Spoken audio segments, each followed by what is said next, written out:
Ê, mấy nay thằng Chê với bố Lâm có cái gì vui không? Ừ.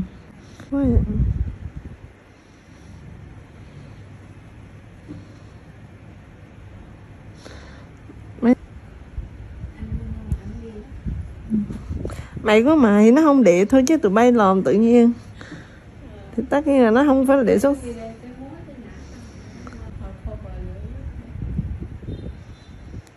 Do có cái báo vượt qua Sơn Tùng khó quá.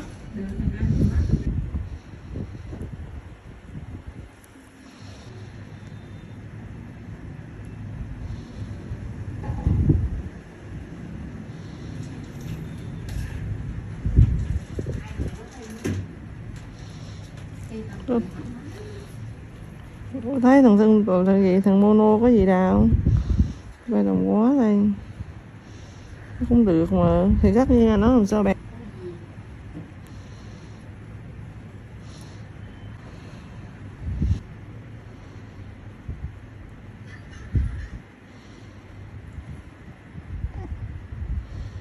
Tha lãng này phim nè,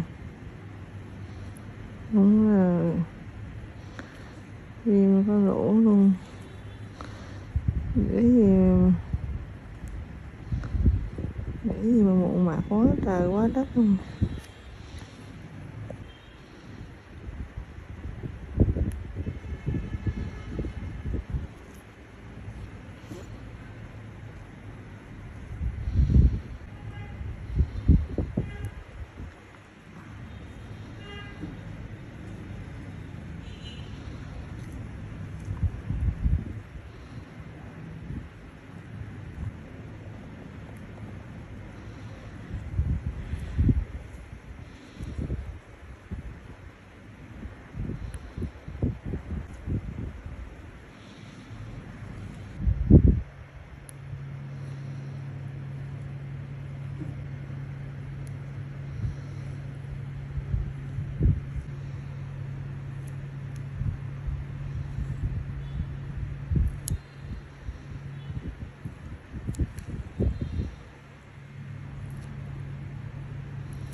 Thoáng nước mát luôn á. Gắn đây cái mùi nó đau lắm, đà nó mới bớt kia, ra thấy nó mới bớt kia. Lần sau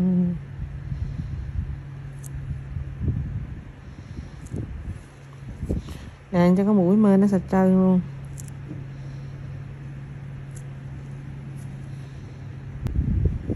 Không còn cơm nữa.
Dạo này sao chị uống nó ngon miệng ghê ta. Quen lại sao á. Cái gì ra chị xin.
Cái cần gì nữa chị bán với Tư bán cho.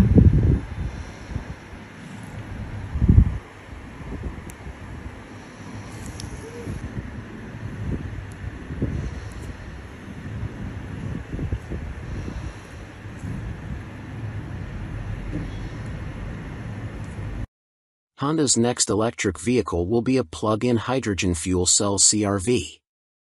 We've gotten used to unusual-looking electric vehicles from Honda, thank you, Honda Clarity, so we were surprised to learn that Honda's next Green Mobile will be based on that most conventional of conventional SUVs, its latest CR-V.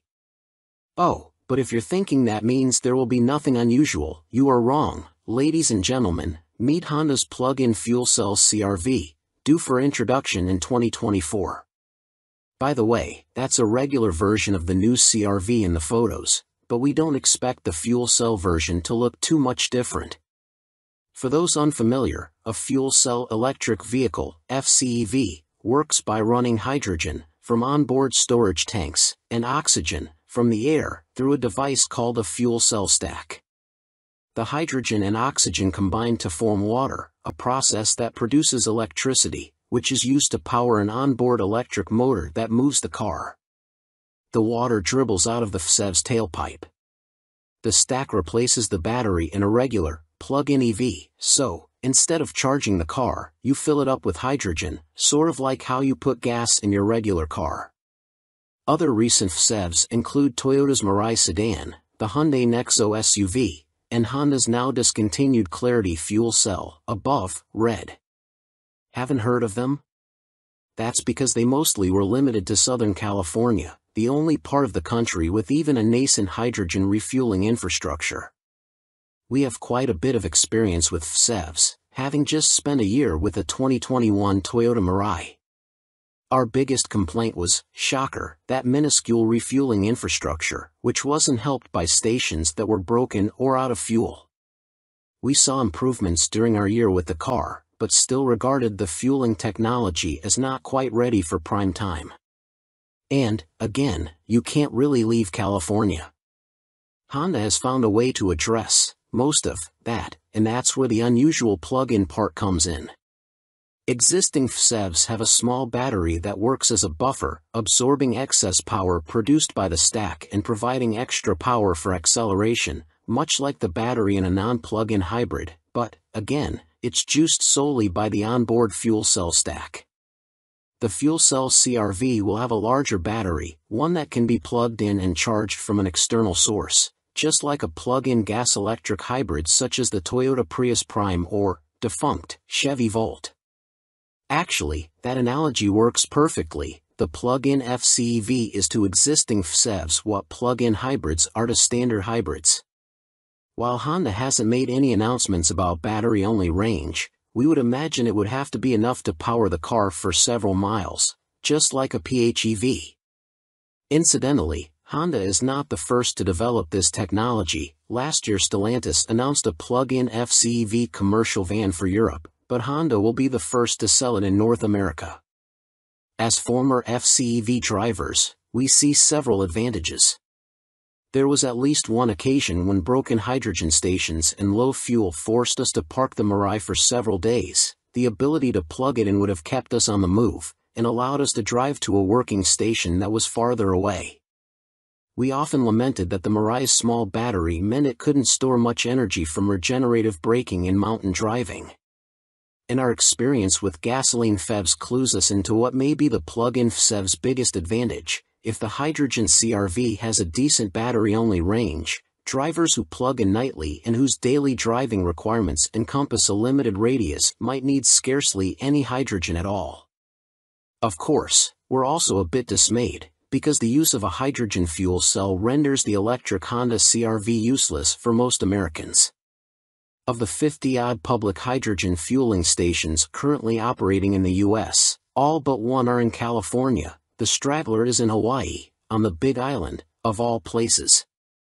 While the idea of a plug-in FCEV CR-V will no doubt appeal to Californians frustrated with their Clarities, Mirais, and Nexos, it's not going to do much to forward the march of EVs across the nation, let alone hydrogen fuel cell options. We asked Honda's executives if they had any plans to help expand the national hydrogen fueling network, and got a non-answer in return. The CR-V will be built at the Honda's Performance Manufacturing Center in Ohio, same place that makes the Acura NSX, so they'll presumably need hydrogen somewhere in that area, unless that plug-in aspect will help get newly built CR-Versas onto the transport trailers. Right now, the bulk of the new stations are being opened by a company called True Zero, which has its hands full debugging and upgrading the stations in California. Last we checked, there are no immediate plans for public hydrogen filling stations outside of the Golden State's borders. Honestly, the arrival of the FCEV CR-V is a bit of a puzzle to us, because Honda has a battery-powered SUV coming around the same time, the 2024 Prologue, the first Honda product of the company's EV partnership with General Motors. And, of course, there's the lovely little Honda E, deemed too small for the US market. Honda is also working on solid-state batteries, which promise big increases in energy density, more power in a smaller package, though that technology is still a few years away from its retail debut. Our best guess is that the FCEV CR-V is more of a test bed to give Honda more real-world data in its long-term quest to foist hydrogen to the fore. In Japan, the government is putting influence and money behind the hydrogen infrastructure, but the United States is betting on batteries. We see hydrogen's future in big trucks, since it solves the problem of them having to carry big, heavy battery packs, and we know Honda agrees. Still, having rather enjoyed the concept of our Mirai, electric car quietness and cleanliness with gasoline-like fueling speed, and seeing the advantages of a plug-in battery, we think Honda's plug-in fuel cell CR-V will be an interesting new take on the technology. We'll learn more details about the vehicle closer to its launch in 2024. Hyundai, Nissan roll out services to make it easier to own an EV. Hyundai Home is a new online service the automaker is providing to electric vehicle customers to help them find local contractors to install EV home chargers, solar panels, and maybe a home battery. Nissan also announced EV Carefree Plus at the LA Auto Show. This is a collection of services including free public charging and roadside assistance to reduce anxiety in new EV drivers. Automakers have been experimenting with different ways of encouraging EV adoption with projects like this. GM, for example, will pay to have L2 home chargers installed when someone buys a new Bolt, and many automakers work with CMARIT to find reliable local contractors. Hyundai is working on making it easier for car buyers to choose a plug-in vehicle with a new program called Hyundai Home. The new website, which was announced today at the Los Angeles Auto Show, acts like an intermediary between someone who just purchased a new Hyundai EV and the boring nuts and bolts of getting a home charger permitted and installed and maybe filing for some local government or utility incentives. The Hyundai Home Marketplace uses your home address to find EV-related services available there. In my case, I was able to see options for rooftop solar and home battery storage, but the EV home charger section was not yet operational. Requesting information about rooftop solar brings up a personalized but auto-generated estimate of the lifetime savings of installing solar panels. The Home Energy Storage tab works similarly, providing an estimate of how much it would cost you to install enough batteries to power your home for a week. All of these estimates get refined by an actual installer or contractor once you complete the forms on the website, and the marketplace ends up providing customers with 3 bids for each project they might be interested in. Hyundai Home also offers human energy advisors who can answer questions about the technologies involved. Hyundai first announced the Hyundai Home project at the 2021 LA show and has partnered with Electrum to make it operational. The site currently works in 16 states, but nationwide operation is coming soon. Other companies at work on EV logistics. Hyundai has company when it comes to offering EV shoppers help getting set up for home charging. GM will cover the installation of Level 2 charging outlet for new Bolt EV or Bolt EUV customers, for example, and works with CMARIT to find verified installers. Automakers including Audi, BMW, and Cadillac all work with CMARIT to find local electricians for their customers, and CMARIT also offers home charger installation help for people who didn't just buy their EV at a dealership. Another new EV benefits program was announced alongside the Hyundai House at the LA show. Nissan announced a CARE initiative called EV Carefree Plus that will provide EV transition assistance to Ariya and Leaf buyers, as well as customers of future Nissan electric vehicles. EV Carefree Plus is the branded name for some services Nissan was already offering, like an 8-year/100,000 mile battery warranty and roadside assistance, along with some complimentary public charging with EVgo and included scheduled maintenance for 3 years or 36,000 miles. Nissan also partners with CMARIT for home charger installations. Welcome to B&C Car Reviews channel. Is this beautiful concept with butterfly doors the Mazda Miata EV? Mazda today teased a sports car concept called the Vision Study model that we hope hints at a future Miata EV. The beautiful coupe concept features butterfly doors, bulging fenders, and proportions that appear Miata-esque. The Vision Study model was shown as part of Mazda's presentation on its updated electrification plans through 2030. The thought of an all-electric Mazda Miata might peeve purists, but there will surely come a day when it's a reality. While it's still too soon to say when the first MX-5 EV will arrive, Mazda today revealed a 3-phase strategy that prioritizes electrification leading up to 2030.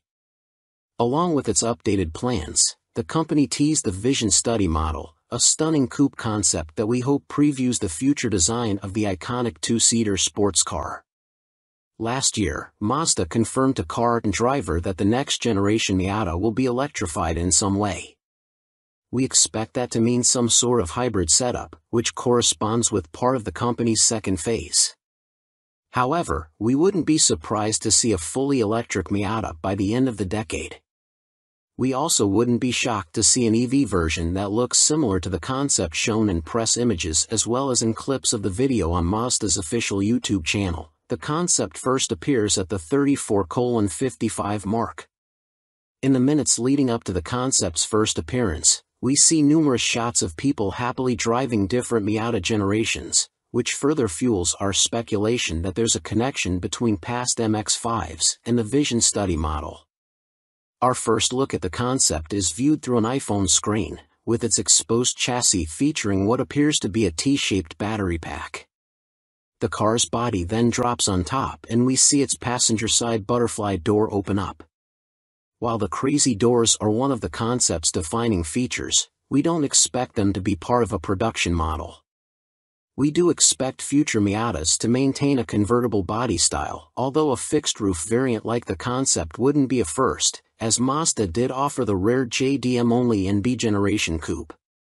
The rest of the imaginary sports car looks doable, albeit ultra-dramatic. Its wide hips, peaked front fenders, and low cowl are all exaggerated traits of the current ND Miata. The illuminated Mazda logo mounted low on the concept's nose and the slim, protruding front lighting elements are other neat touches. Of course, we realize Mazda's vision study model might not preview a future Miata EV at all. We have flashbacks of the visually arresting four-door Vision Coupe concept the company revealed back in 2017 that has not come to fruition. However, its aspirational styling did go on to influence the brand's design language, so perhaps the Miata-esque concept will do the same. At least we can dare to dream. Welcome to B&C Car Reviews channel. Video: It's hard to believe the 2023 Chevrolet Corvette Z06 exists. We knew the 2023 Chevrolet Corvette Z06 would be special. But even living with a regular C8 Corvette for a year and a little over 40,000 miles didn't adequately prepare us for how special. We learned that after spending a day at Grattan Raceway and testing both a convertible Z06 and a coupe Z06 equipped with the Z07 package for this video. What's it like driving a Z06 on track? As it turns out, you spend quite a bit of time with your mouth hanging open as that 5.5-liter V8 spins toward 8,600 RPM, making 670 horsepower in that intoxicating flat-plane crank cowl. It's a good thing the car handles so well, too, because you want to get back to the front straight quickly if only so you can hear it again and again. We tested both a convertible Z06 and a coupe equipped with the high-performance Z07 package. You've likely already read those test results. If you haven't, go click the related links below. We'll wait. This video shows the differences between the two vehicles, though scheduling conflicts and limited access to the coupe prevented us from filming that car on track. We also provide added explanation as to why we couldn't match Chevy's skid pad lateral G-claim on our skid pad. That answer involves diving into the owner's manual, which actually has instructions on how owners can prepare their Z06S for tracks like Virginia International Raceway and the Nürburgring, going as far as to recommend different tire pressure and aerodynamic configurations. Welcome to B&C Car Reviews channel. The recent unveilings of all-terrain sports cars like the Porsche 911 Dakar and the Lamborghini Huracan Sterrato had us thinking about what other likely candidates in the mid and rear-engine category might choose to battle these two in the dirt, sand, and mud. The first thing that came to mind was an American mid-engine car, the long-awaited C8 Corvette. In road-going form, it's an incredible performer, at its price point, and well beyond, that has truly impressed us. To imagine the C8 Corvette as a dirt-flinging, mud-slinging, rally-style vehicle, we turn to an AI image generator to rapid prototype a few ideas. These AI image generators scan, combine, remix, and reimagine thousands of images to try and closely match a human input prompt. We changed the requested backgrounds and asked for some additional detail in a few of our prompts, but we otherwise let the AI try to come up with its own interpretation of what we're, mostly, jokingly calling a Corvette ZR2. The AI has some serious limitations, with some nonsensical details and absurd, or impossible, features, but if you think of them like a rough concept sketch, it's easier to see the big picture idea. And some of these ideas are very compelling.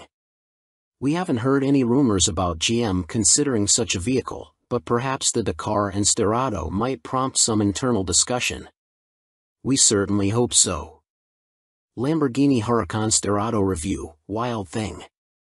Sterrato.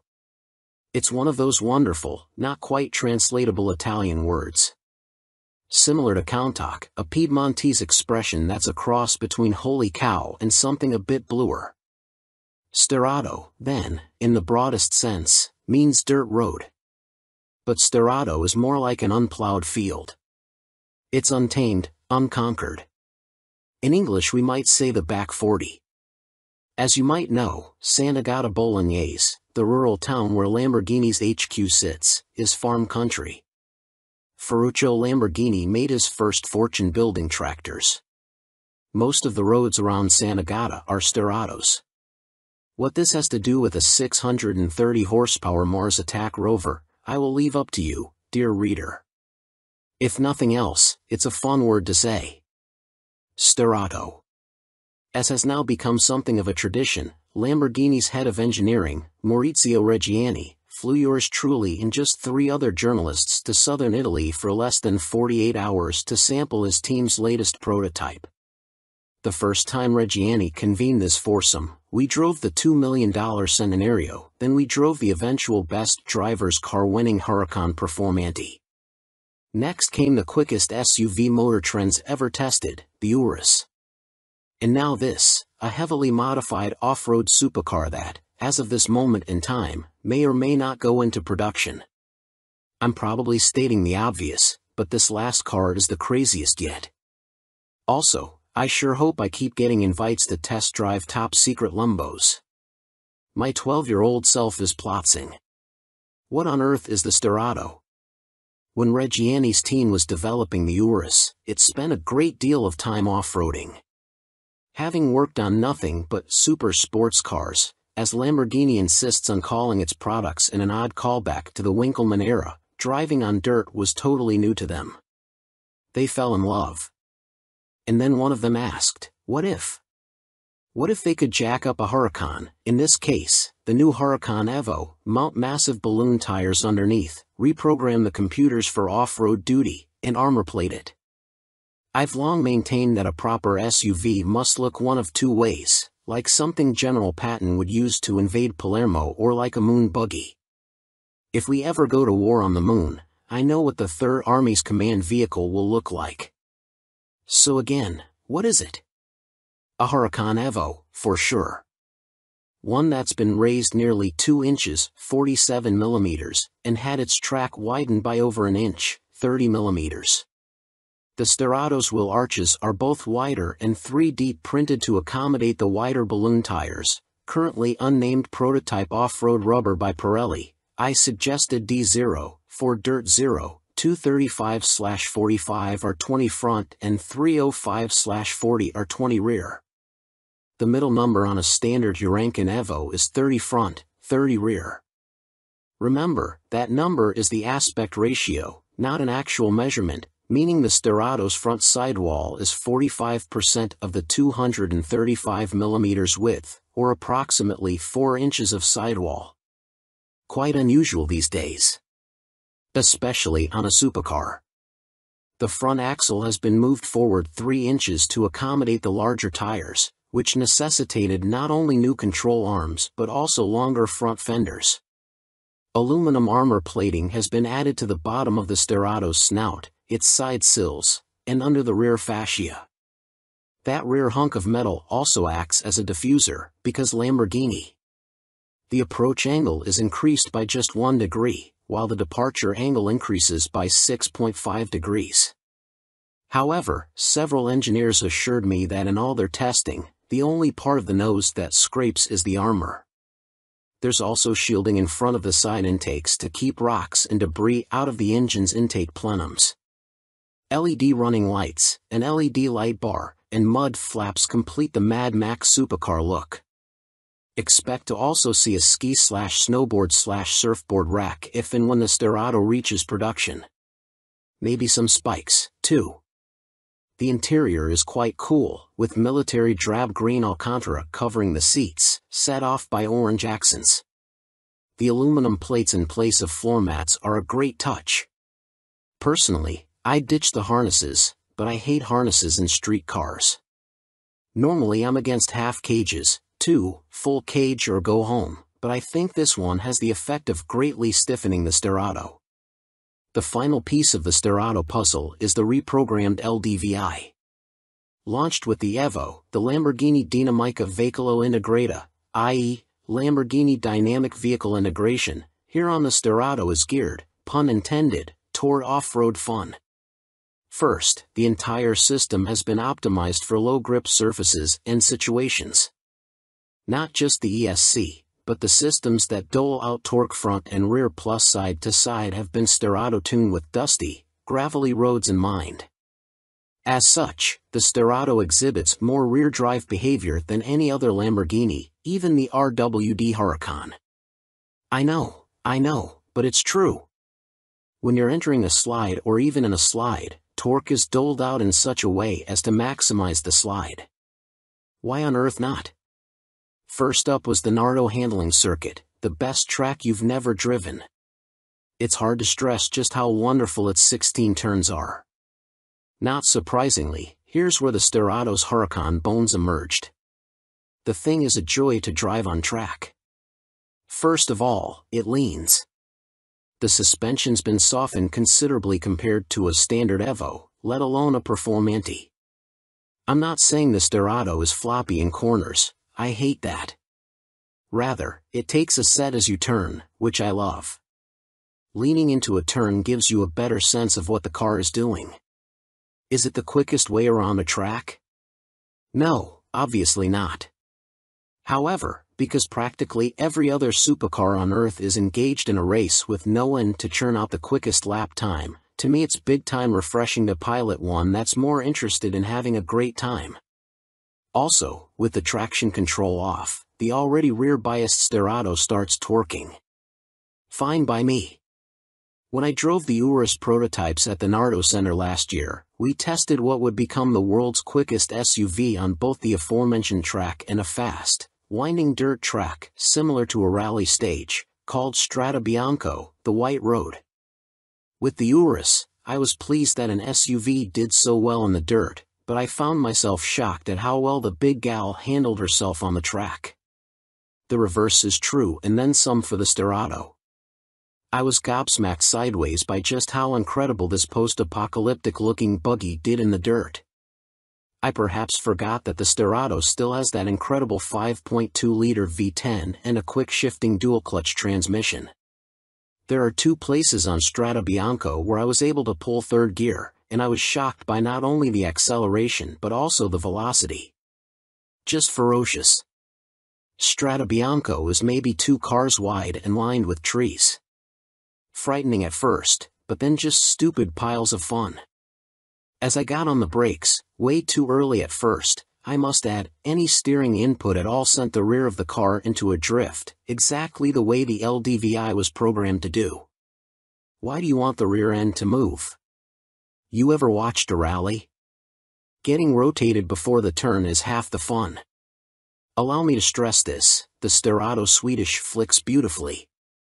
Think about this for a moment, the engineering brain trust at Lamborghini spent time making sure their dirt-first supercar can properly slide around an off-road track. Also, no handbrake needed. The car, based on what you're doing with the wheel, sets the drift up for you. All you need do is keep the throttle matted and know what to do with your hands, admittedly the tricky part. I'm still a bit amazed.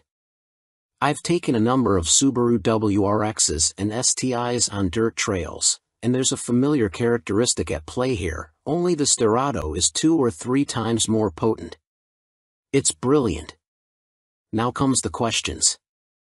Anything I didn't like?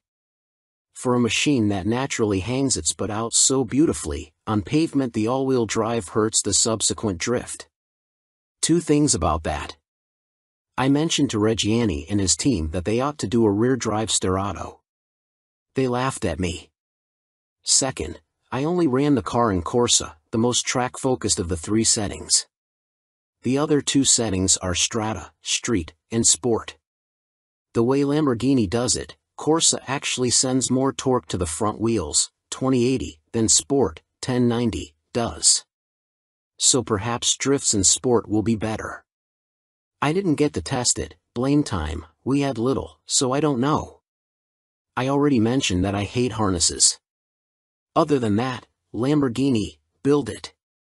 Here's a couple reasons why Santagata ought to put the Sterrato into production. You ever driven a supercar?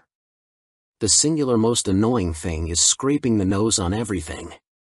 Even if you have a front-end lift, you're either holding up traffic waiting for it to raise, not cool, or you plumb forget, and scrape. The Sterrato will never scrape. Besides, even if it does, you'd be scraping the aluminum nose guard, and scars would look cool on this particular car. Another thing, as time marches on, sports cars and supercars only get thinner tires, stiffer springs, and firmer dampers. Well, guess what? Fat sidewalls, soft springs, and relaxed dampers mean the Sterrato rides better than any supercar I can think of.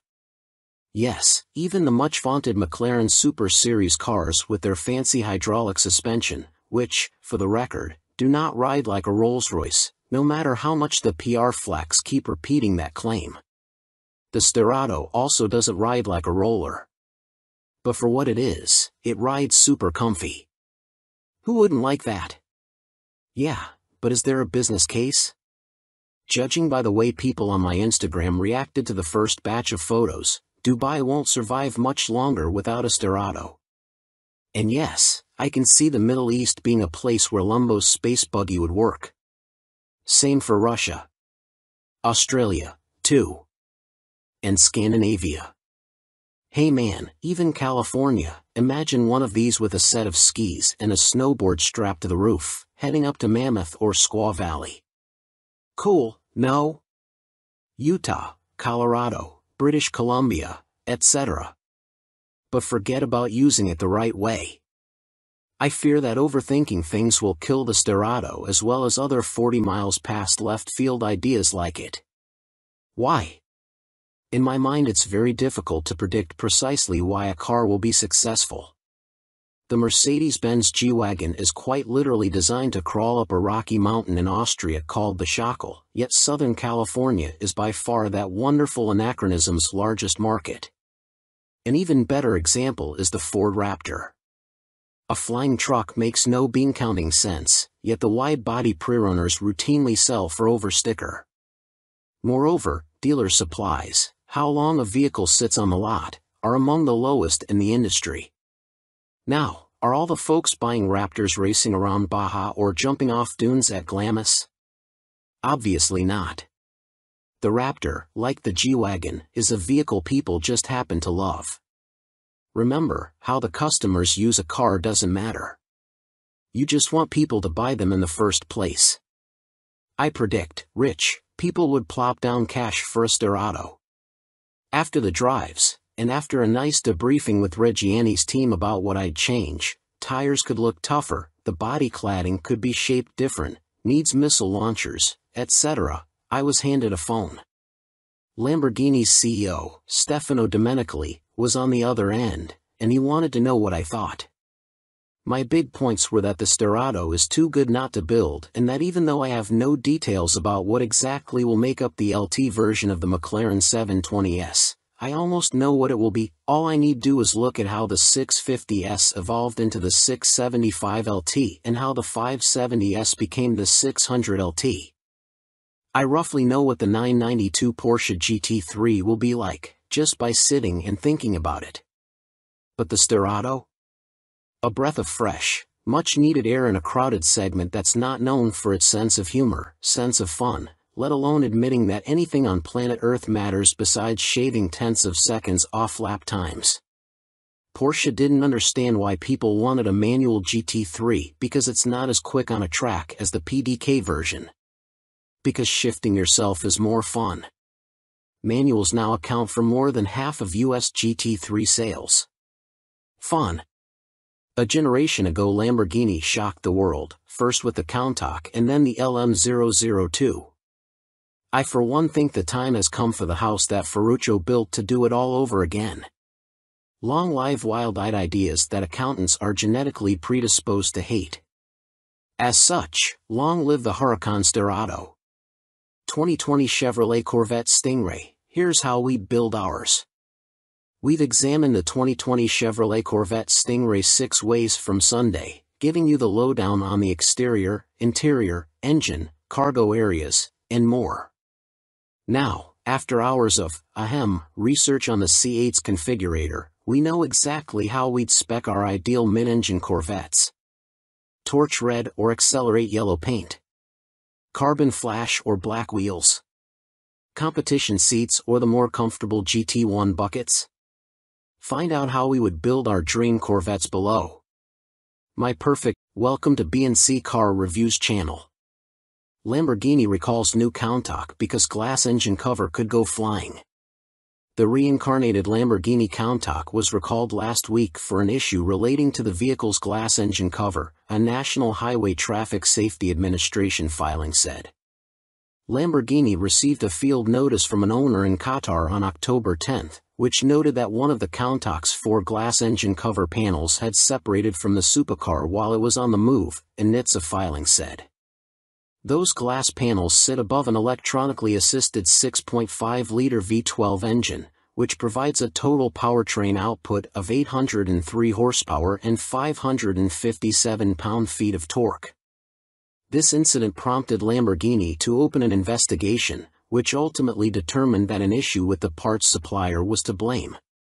More specifically, Lamborghini concluded that the fault stems from an issue with the supplier's bonding of the glass panels, which could result in the panels detaching and leaving the car. The 2022 Lamborghini Countach is capable of reaching 62 miles per hour from a standstill in just 2.8 seconds, before stretching its legs all the way up to 221 miles per hour. Not exactly the sort of speeds you want involved when ill-affixed bodywork is at play. Lamborghini was unable to determine whether or not other Countach examples would suffer from the same production fault during its initial investigation. On November 10, Lamborghini's Product Safety Committee voted to launch a proactive recall for the Countach in every global market. That recall impacts 9 owners here in the United States, with dealers expected to receive the recall details on January 9, 2023. Customers will receive a notice from Lamborghini later that week. Customer cars will be inspected after that, with replacement glass panels being made available if they are required. Every Countach built during October 2022 will already have the issue addressed in Sant'Agata Bolognese.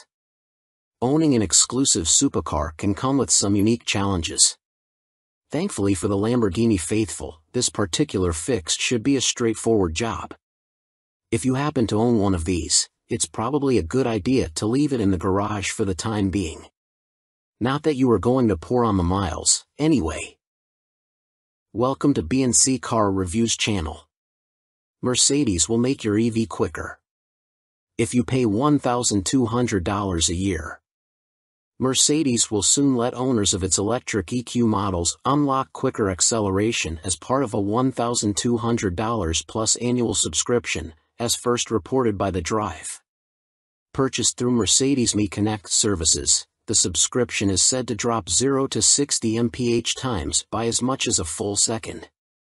The subscription also increases the max output from the electric motors by between 60 and 87 horsepower, depending on the model. Improved performance always has a price when it comes to new cars, whether it's shelling out extra money for a mightier engine option or paying a yearly fee to hit 60 miles per hour a second sooner. Wait, what? That's right, Mercedes will soon offer an annual subscription to owners of its electric EQ models that lets them unlock additional power and quicker acceleration. It only costs $1,200 plus tax. Every year. Welcome to the future. The practice of automakers instituting a subscription model for popular features has been a growing trend. It's largely a byproduct of more and more new cars utilizing technology that allows over-the-air updates. Of course, charging consumers monthly or yearly subscription fees for content that is otherwise standard can tick people off, as BMW learned the hard way with its Apple CarPlay snafu. Still, these on-demand options don't appear to be going away anytime soon, and everyone will likely have an opinion on Mercedes's soon-to-be-released acceleration increase, which is currently listed on the company's online store. So, what exactly does Mercedes' $1,200 plus per year performance upgrade get you? Depending on the model, it's said to reduce the EV's 0 to 60 mph time between 0.8 and 1 second. The only models the company lists are the all-wheel drive EQE 354 Matic and EQS 454 Matic in both sedan and SUV configurations. Along with quicker acceleration, Mercedes says the acceleration increase package increases the maximum output of the electric motors. Along with more torque, the EQE 350 models gain 60 horsepower, 349 total, and EQS 450 models add 87 horsepower, 443 total. It's currently not clear if the subscription-based performance upgrade is available on models other than the sedan and SUV versions of the EQE 350 and EQS 450. The Mercedes site also doesn't state when the feature can be purchased and activated and whether or not it simply requires an over-the-air software update or something hardware-related that owners will need to have a dealer handle. We reached out to Mercedes directly for clarification, and we'll update this story once we hear back. Welcome to B&C Car Reviews channel. New off-road tires of SEMA 2022. Mickey Thompson Baja Boss M/T in 42 and 44-inch sizes. Although the Mickey Thompson Baja Boss M/T tire design is not new to SEMA 2022, two new sizes that are key to the off-road world are new. Those sizes include a 42x13.50 R17LT in a C load rating, a 42x13.50 R20LT in a D load rating, and 44x13.50 R20LT in a C load rating, for those who want to run dubs, which we guess is somewhat acceptable for 42 and 44-inch tires, but just barely. We're waiting in line for a set of the 42x13.50 R17LTs so we can test them ourselves, and we bet this will be a very popular size in the off-road space as it's been a while since any of the big tire companies supported any tire this size, let alone a radial. And since this tire is from Mickey Thompson, you know it will perform to task. Compound and design are said to be the same as the smaller Baja Boss M/T tires, which means they will work. Toyo Open Country R/T Trail. A few years back we learned about R/T tires, or what are sometimes called hybrid terrain tires. The idea is that these tires fit in the tire world somewhere between an all-terrain tire and a mud terrain. And according to our insider information directly from Toyo, the Open Country R/T Trail is an expansion on that idea, due to customer demand. The result is a unique new tire that fits in the Toyo line somewhere between the classic Toyo M/T and the hybrid terrain Toyo Open Country R/T. The Open Country R/T Trail features extra thick shoulder and sidewall lugs that are said to help dig into deep and soft terrain and provide impact and puncture resistance. Add in a rim protector, slightly less siping than the classic Open Country R/T, large optimized tread blocks with a 3-variable pitch pattern, stone ejectors, and more, and you end up with a Toyo tire that offers better off-road grip than a traditional all-terrain without the noise and harshness of a dedicated mud terrain. Welcome to B&C Car Reviews channel. No public charger, no problem, some EV enthusiasts let strangers juice up at their house. One notable entry described itself as the What Family Poodle Farm and Insane Asylum. The What place, yes, really, stands out on the PlugShare list, one of several unexpected private residences among the app's location and status reviews of public EV chargers. To find out who was inviting total strangers to their garage and why, photographer Michael Samari and I nabbed the key fob to an electric car we figured wouldn't be too unwelcome in any driveway, a BMW i4 M50, and charted a course along the west coast of Michigan, marking our stops based on PlugShare's little blue house icons. Our first destination was a complex of tiny homes a few miles from the beach in South Haven, where, with no answers to our in-app texts, we pulled up in front of a charging Chrysler Pacifica and clumsily asked a woman sitting on the nearby patio if we could borrow some charge. "I'm sorry, what?" she said, looking confused. "Can we plug into your charging station? You're listed on the PlugShare map." Her eyes widened, and she started laughing. Oh my gosh, yes, of course. I'm sorry, I forgot we were on there. Nobody ever uses it. While the BMW slowly collected electrons, we asked the appropriately named Heather Wire, yes, really, why she and her husband offer energy from their vacation home to any passing road tripper. When we installed the charger a few years ago, there weren't many public ones, and we wanted to support the technology and push green energy. It's not that much electricity, it's not a big deal to share it. Our next stop was in Holland, the Michigan one, home to 2 listings. The first address was down a driveway so long and winding that it cost us another mile of range. It ended at a gorgeous house with no sign of a place to plug in and every sign of a place where you'd get arrested for trespassing. Go knock on the door, suggested Simari. You go knock, I answered. Neither of us did. If you live in a beautiful house in Holland and are wondering about the 2 minutes of Ring camera footage of 2 people arguing in a BMW, sorry, that was us. A few blocks away was a cute yellow duplex, again with no visible charging station and no sign that anyone was home. We dithered about the etiquette of knocking for so long that a neighbor came out and asked if we needed help, in the "do I need to call the police about you" kind of way. We explained that we'd been sent by a charging network app, and he smiled forgivingly and suggested a nearby grocery store. We tried once more, in a rougher neighborhood near Muskegon, one with gangs of wild turkeys strutting around overgrown lawns. The address had a Chevy Bolt in the driveway but no obvious charging capability. Feeling guilty about chickening out on the last 2, I knocked on a peeling white door with a broken pane of glass. No answer, and I was glad. We gave up and used some of our remaining 40 miles to get to a public charge point unit. Both plugs were in use, one by a Volkswagen ID.4, the other a Polestar. The Polestar driver showed up a few minutes later, and we claimed the open slot just before a Hyundai Kona Electric and a Ford Mustang Mach-E joined the parking lot party. The driver of the Kona checked the charge on the VW, 100%, and ranted about the rudeness of the owner. The Kona owners were on vacation and had been on the road for a month. They said that while charging was never a big problem, there were occasionally inconveniences like the inconsiderate VW owner.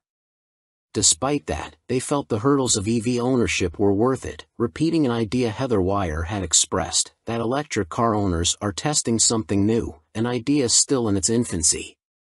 The next morning I had several messages. Some were apologies from folks with vacation homes who weren't around on weekdays.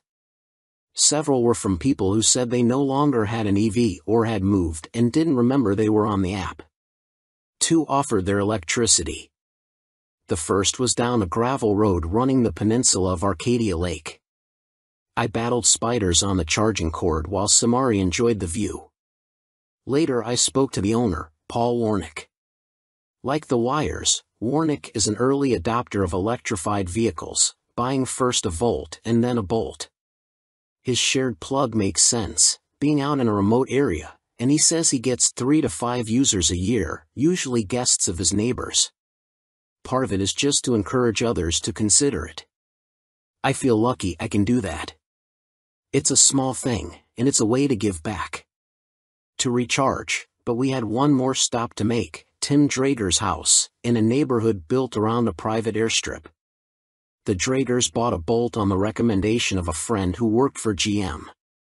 They like the low maintenance of the EV and feel like it makes up for doing much of their travel by plane. I burn a lot of fossil fuels. This feels like a little carbon offset, said Drager. He added what by now had become a common refrain, I like meeting the people in the EV community. The network isn't here yet, but it's growing.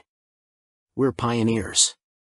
Like trailblazers and friendly outposts along the Oregon Trail, people like Drager, the Wires, and Warnick offer some emergency rations in the wilderness. Welcome to BNC Car Reviews channel.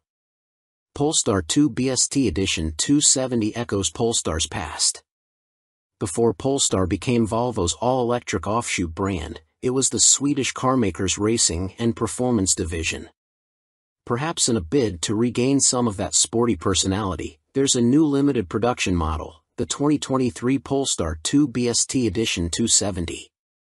With the dual-motor Polestar 2 as a starting point, the 270 in the name refers to the worldwide production run. The BST is a nod to its internal beast development code. For the $76,900 starting price, the BST is essentially a Polestar 2 with the optional Pilot, Plus, and Performance Pack options. According to Polestar's online configurator, adding these options to a non-BST model takes the price to $66,400. The BST's power output of 469 horsepower and 502 pound-feet of torque is the same as the performance packs, as are the upgraded Brembo brakes. The EV guts are also carryovers, with a lithium-ion battery pack that has a 75.0 kWh usable capacity and DC fast charging up to a 155 kilowatts rate. Range drops slightly though, from an EPA estimated 260 miles down to 247 miles. The BST's price premium is justified with exclusive add-ons that include 21-inch forged wheels with bespoke Pirelli P0s, a front strut bar, a 1-inch lower ride height, painted body cladding, and black mirrors. The big news is the inclusion of special Öhlins dampers that are two-way adjustable up front. To see if those upgrades paid off, we had the opportunity to ring out the BST on the Bay Area's Skyline Boulevard, an abstract scribble of pavement famed for slicing through the redwoods. Within the first few blocks heading out of Burlingame, California, it's clear the BST's ride quality is firmer than the standard Polestar 2 with the performance pack. You definitely feel the impacts from ruts in the pavement, but only large potholes cause any real harshness. The smaller bumps are adequately smoothed over thanks in large part to the Öhlins dampers dual-flow valving that allows for distinct behaviors for low and high-speed compression events. It's similar to how progressive springs can add some initial compliance for comfort and stability while also having greater resistance when cornering hard. The difference is that the Öhlins dampers are more easily adjustable to suit your tastes. The coilover spring preloads are also manually adjustable with the right tools. Polestar's Christian Sampson, head of product attributes, informed us that our BST was set to 7 on the adjustment scale of 1 to 22, with 1 being the firmest and 22 the softest. That potentially leaves a lot more compliance for everyday comfort and a bit more firmness for a track day, though the 127 miles per hour top speed will limit how much fun you can have on the straightaways. As we find our way to Skyline Boulevard, the suspension begins to shine. You feel a strong connection to the BST and the Pirelli's contact patches with every nudge of the steering wheel, though the steering effort seems too light for spirited driving. In typical EV fashion, having the batteries below the floor masks a lot of the small hatchback seats/the estimated 4,700 pound curb weight. It's easy to get acclimated to the BST's handling characteristics, and in no time we're pushing harder and harder into each consecutive turn. Larger undulations in the road can cause some alarming hops, though. The Polestar BST is as entertaining and lively as the BMW i4, and the lack of synthetic motor noises gives it a more zen-like experience. You hear the tires squeal in turns and whimper when you're hard on the brakes. They give a very good indication of how much harder you can drive in a delightfully old-school analog manner. We executed a very subtle four-wheel slide in one bend and were pleased with how intuitive and effortless it was to manage. There weren't any snap releases from adhesion, nor was there any need for any rally car histrionics by sawing away at the wheel. Like a gold medal gymnast, it just stuck the landing. The BST was also well-mannered on slick roads. Mid-corner bumps were barely acknowledged, and there was still an abundance of grip to keep charging with more aggression than most drivers would consider sensible. There's no doubt that the BST is a very different beast compared to the Polestar 2. It's a hardcore version for the few who are willing to sacrifice some comfort for cornering excellence. It's as good a dance partner as the i4, and its interior is noticeably nicer than that of a Tesla Model 3. With most EVs taking the SUV route, there are few sporty alternatives that don't cost as much as a Porsche Taycan or an Audi e-tron GT. Unfortunately, if you're interested in a new Polestar 2 BST, you're out of luck as all of the 270 examples have been spoken for. And that begs the question of why Polestar greenlights such a limited production run. It seems likely that the BST is testing the waters for a more serious performance EV in the future. If that ends up being realized, we'll be pacing with nervous anticipation. It's impressive that the BST is able to extract so much more handling prowess from the existing Polestar 2, and bodes well for a purpose-built performance model. Thean Design Porsche 911 Restomod is no backup singer. We must wait for the day when automotive artisans reimagine third-gen Camaros or Fox-bodied Mustangs into immaculate carbon fiber-bodied Restomods that command six-figure prices. Until then, we'll have to keep slumming with the 964 generation of the Porsche 911. Of course, there are plenty of reasons why the penultimate air-cooled 911 is the frequent muse for high-end tuning outfits. There is no shortage of cars to start with, Porsche having sold more than 60,000 of all variants globally between 1989 and 1994. Interest, and values, are also high enough to find a market for expensive transformations. The most famous recreator of the 964 is undoubtedly Singer in California, which has been producing versions that cross the boundary from car to automotive art for more than a decade. But an increasing number of other shops are now getting into the same space. Last year, we told you about an EV version produced by Everetai in the UK, although we struggled to see what the electric powertrain added to the experience. Now here's another British firm, but this one sticks with internal combustion. The small shop is called Thean Design, and it gave C/D the chance to experience a partially carbon fiber-bodied 964 just before it was shipped to a buyer in Chile, hence the car's Chi001 name. Oh, and that customer is a successful blueberry farmer, if you're wondering about the reason for its violently violet color scheme. As with many similar businesses, Thean Design was born from a personal passion, in this case, the quest of a man named Adam Hawley to build his own perfect 964 while working 9 to 5 as a car designer for big auto companies including Jaguar Land Rover. The car was eventually finished to a standard that had friends and acquaintances asking him to create something similar for them, leading to the establishment of Thean Design with business partner Lucinda Argy, who is also his wife. While the Thean Chi001 shares its basic form with the 964, its detailing is clearly inspired by that of earlier 911s. It has lost the full-width rear light bar it was built with and gained both 930 turbo-style bumper overriders and headlamp bezels. The original car underneath the conversion was a Carrera sold in Japan, but it has been stripped to component parts and completely rebuilt. Structural changes include a carbon fiber roof, trunk lid, engine cover, and spoiler. The fenders and bumpers are made from a sturdier carbon Kevlar blend. Weight saving over a regular 964 is around 220 pounds, according to Hawley, with the part composite bodywork also making the car stronger.